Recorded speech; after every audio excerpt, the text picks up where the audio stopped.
आपको यहाँ पे रोकेंगे ambassador Bhardwaj. World government summit में कीनोट एड्रेस देना मेरे लिए बहुत सम्मान की बात है, बहुत सम्मान की बात है। और मुझे तो ये सौभाग्य दूसरी बार मिल रहा है। मैं हिज हाइनेस शेख मोहम्मद बिन राशिद जी का इस निमंत्रण और गर्मजोशी से भरे स्वागत के लिए बहुत बहुत आभारी हूं। मैं अपने brother his highness Sheikh Mohammed bin Zayed का भी आभार व्यक्त करता हूं। हाल के दिनों में मुझे उनसे कई बार मिलने का मौका मिला है। वो सिर्फ लीडर ऑफ विजन ही नहीं है, बल्कि लीडर ऑफ रिजॉल्व और लीडर ऑफ कमिटमेंट भी है। साथियों, वर्ल्ड गवर्नमेंट समिट दुनिया भर के थॉट लीडर्स को एक मंच पर लाने का एक बड़ा माध्यम बन चुकी है। इसमें हिज हाइनेस शेख मोहम्मद बिन राशिद की विजनरी लीडरशिप, उसका बहुत बड़ा रोल है। दुबई जिस प्रकार ग्लोबल इकोनॉमी, कॉमर्स और टेक्नोलॉजी का एपी सेंटर बन रहा है, ये बहुत बड़ी बात है। कोविड के दरमियान एक्सपो 2020 का आयोजन हो या फिर हाल में कोप 28 का आयोजन, ये दुबई स्टोरी के बेहतरीन उदाहरण है। मैं आपको इस समिट के लिए बधाई देता हूं, इसकी सफलता के लिए शुभकामनाएं देता हूं। साथियों, आज हम 21वीं सदी में हैं। एक तरफ दुनिया आधुनिकता की तरफ बढ़ रही है, तो पिछली सदी से चले आ रहे चैलेंजेस भी उतने ही व्यापक हो रहे हैं। फूड सिक्योरिटी हो, हेल्थ सिक्योरिटी हो, वाटर सिक्योरिटी हो, एनर्जी सिक्योरिटी हो, एजुकेशन हो, समाज को इंक्लूसिव बनाना हो, हर सरकार अपने नागरिकों के प्रति अनेक दायित्वों से बंधी हुई है। टेक्नोलॉजी हर प्रकार से, चाहे वो नेगेटिव हो या पॉजिटिव, एक की डिसरप्टर साबित हो रही है। टेररिज्म आए दिन एक नए स्वरूप के साथ मानवता के सामने नई चुनौती लेकर आ रहे हैं। क्लाइमेट से जुड़े चैलेंजेस भी समय के साथ और बड़े होते जा रहे हैं। एक तरफ डोमेस्टिक कंसर्न्स हैं, तो दूसरी तरफ इंटरनेशनल सिस्टम्स बिखरा हुआ नजर आता है। और इन सब के बीच हर सरकार के सामने अपनी प्रासंगिकता को बचाने का भी बहुत बड़ा चैलेंज है। इन सवालों, इन चुनौतियों, इन स्थितियों के बीच वर्ल्ड गवर्नमेंट समिट का महत्व और बढ़ गया है। साथियों, आज हर सरकार के सामने सवाल है कि वो किस अप्रोच के साथ आगे बढ़े। मेरा मानना है आज विश्व को ऐसी सरकारों की जरूरत है जो इंक्लूसिव हो, जो सबको साथ लेकर चले। आज विश्व को ऐसी सरकारों की जरूरत है जो स्मार्ट हो, जो टेक्नोलॉजी को बड़े बदलाव का माध्यम बनाए। आज विश्व को ऐसी सरकारों की जरूरत है जो क्लीन हो, जो करप्शन से दूर हो, जो ट्रांसपेरेंट हो। आज विश्व को ऐसी सरकारों की जरूरत है जो ग्रीन हो, जो पर्यावरण से जुड़ी चुनौतियों को लेकर गंभीर हो। आज विश्व को आवश्यकता है ऐसी सरकारों की जो ease of living, ease of justice, ease of mobility, ease of innovation और ईज ऑफ डूइंग बिजनेस को अपनी प्राथमिकता बनाकर चले। Friends, head of the government के तौर पर लगातार काम करते हुए मुझे 23 साल होने जा रहे हैं। मैंने 13 साल भारत के एक बड़े स्टेट गुजरात की सरकार में रहते हुए लोगों की सेवा की है और अब मुझे सेंट्रल गवर्नमेंट में देशवासियों की सेवा करते हुए 10 साल होने जा रहे हैं। मैं मानता हूं कि सरकार का अभाव भी नहीं होना चाहिए और सरकार का दबाव भी नहीं होना चाहिए। बल्कि मैं तो ये मानता हूं कि लोगों की जिंदगी में सरकार का दखल कम से कम हो, ये सुनिश्चित करना भी सरकार का ही काम है। हम अक्सर कई एक्सपर्ट्स को सुनते हैं कि कोविड के बाद दुनिया भर में सरकारों पर भरोसा कम हुआ है, लेकिन भारत में हमने एकदम विपरीत अनुभव देखा। बीते वर्षों में भारत सरकार पर देश के लोगों का भरोसा और मजबूत हुआ है। लोगों को हमारी सरकार के इंटेंट और कमिटमेंट दोनों पर पूरा भरोसा है। ये कैसे हुआ? क्योंकि हमने गवर्नेंस में जन भावनाओं को प्राथमिकता दी है। हम देशवासियों की जरूरत के प्रति संवेदनशील है। हमने लोगों की जरूरतों और लोगों के सपनों दोनों को पूरा करना पर ध्यान दिया है। इन 23 वर्षों में सरकार में मेरा सबसे बड़ा सिद्धांत रहा है मिनिमम गवर्नमेंट, मैक्सिमम गवर्नेंस।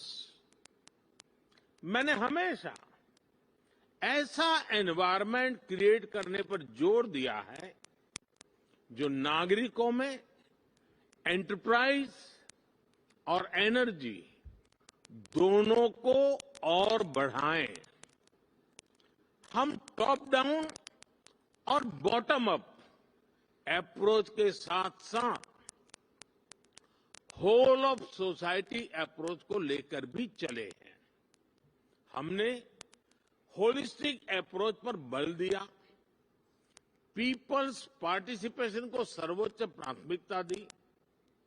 हमने प्रयास किया कि कोई अभियान भले ही सरकार शुरू करे, लेकिन समय के साथ देश की जनता उसकी बागडोर खुद संभाल ले।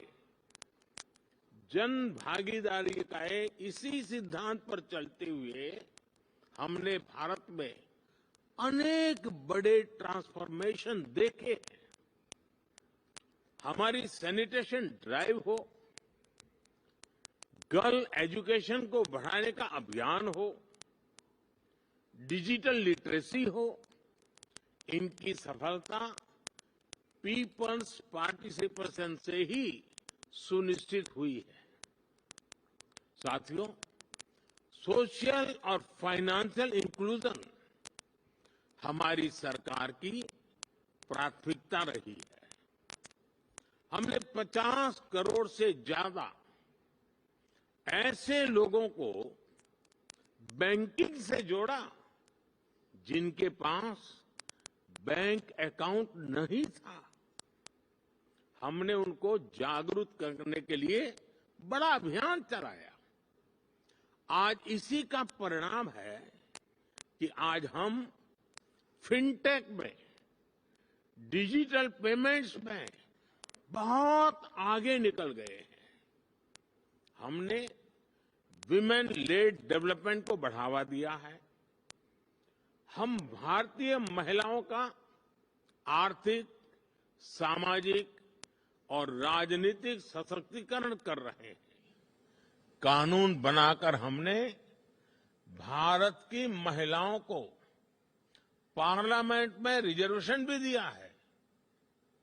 हम आज भारत के युवाओं के लिए नए अवसर बना रहे हैं, उसके स्किल डेवलपमेंट पर फोकस कर रहे हैं। बहुत कम समय में ही भारत दुनिया का तीसरा सबसे बड़ा स्टार्टअप इकोसिस्टम यानी स्टार्टअप इकोसिस्टम का इतना बड़ा जंप आज हम तीसरे नंबर पर पहुंच गए हैं। साथियों, सबका साथ, सबका विकास के मंत्र पर चलते हुए हम लास्ट माइल डिलीवरी और सैचुरेशन के अप्रोच पर बल दे रहे हैं। सैचुरेशन की अप्रोच यानी सरकार की योजनाओं के लाभ से कोई भी लाभार्थी छूटे नहीं, सरकार खुद उस तक पहुंचे। गवर्नेंस के इस मॉडल में भेदभाव और भ्रष्टाचार दोनों की ही गुंजाइश समाप्त हो जाती है। एक स्टडी के मुताबिक भारत ने पिछले 10 वर्षों में 250 मिलियन लोगों को गरीबी से बाहर निकाला है और उसके पीछे इस गवर्नेंस मॉडल की बड़ी भूमिका रही है। साथियों, जब सरकारें पारदर्शिता को प्राथमिकता देती हैं तो उसके नतीजे भी मिलते हैं और भारत इसका भी एक उदाहरण है।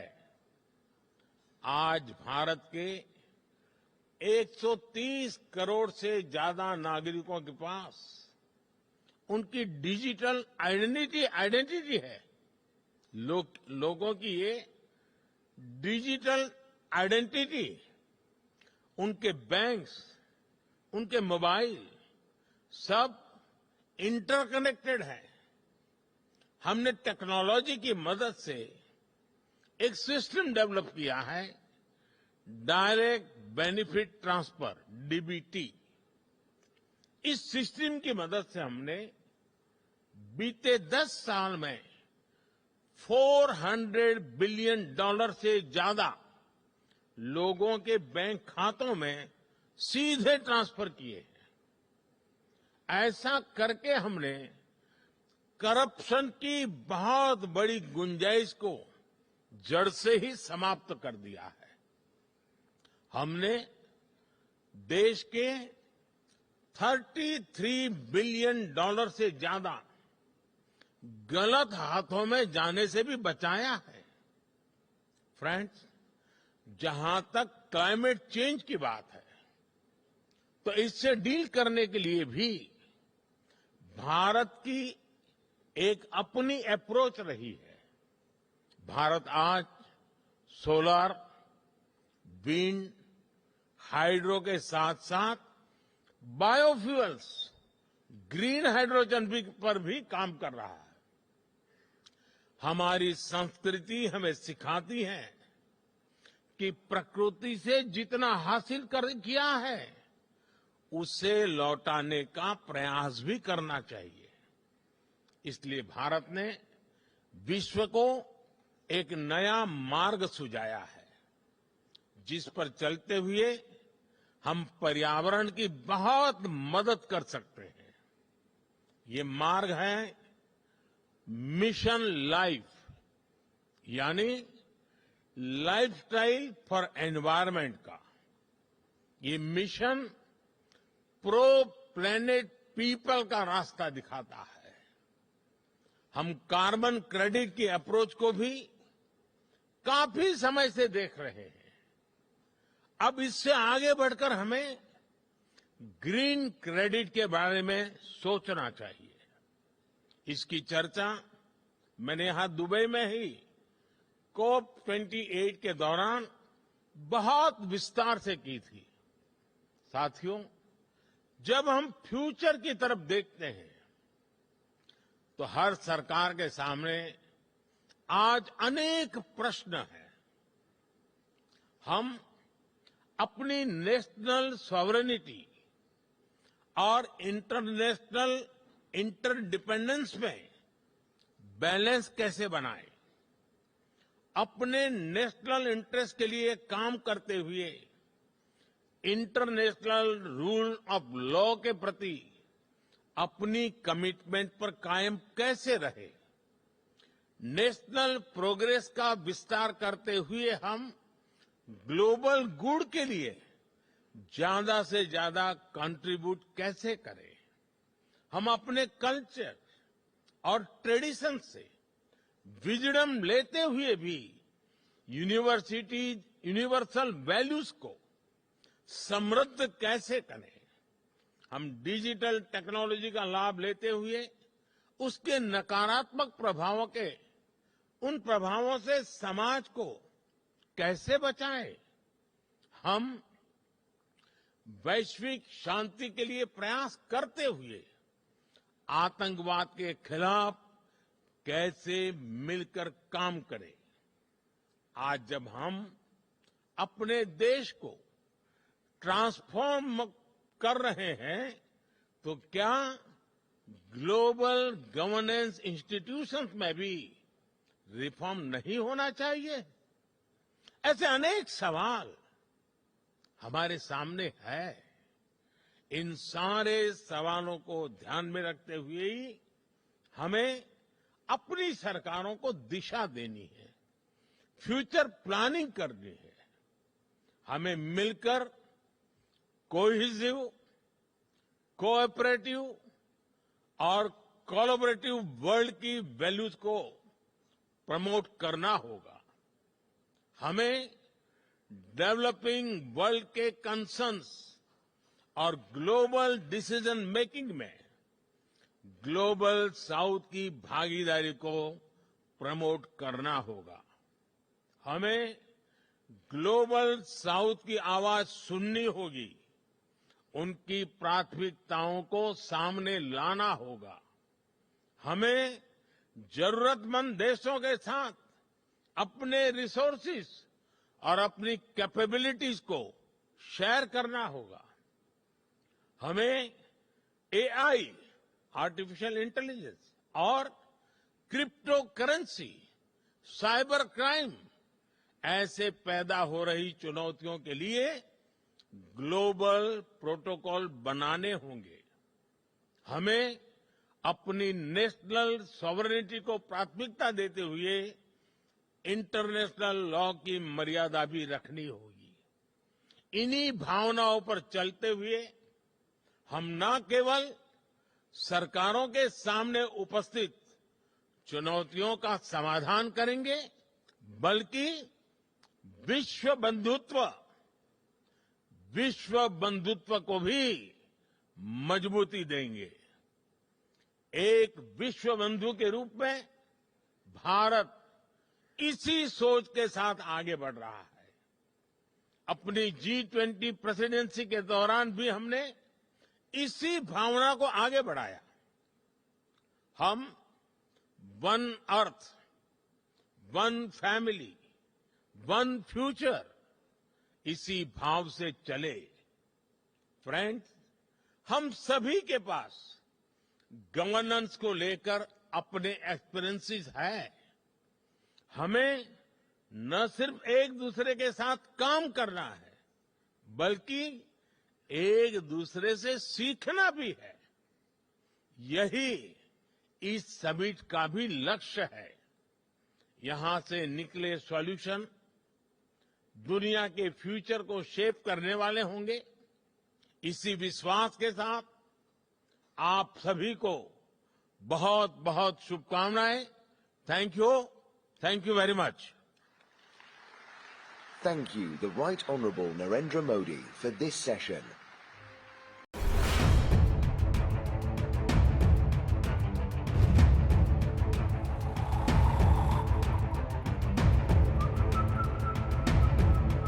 हर बड़ी खबर का असली एड्रेस है खबरनामा।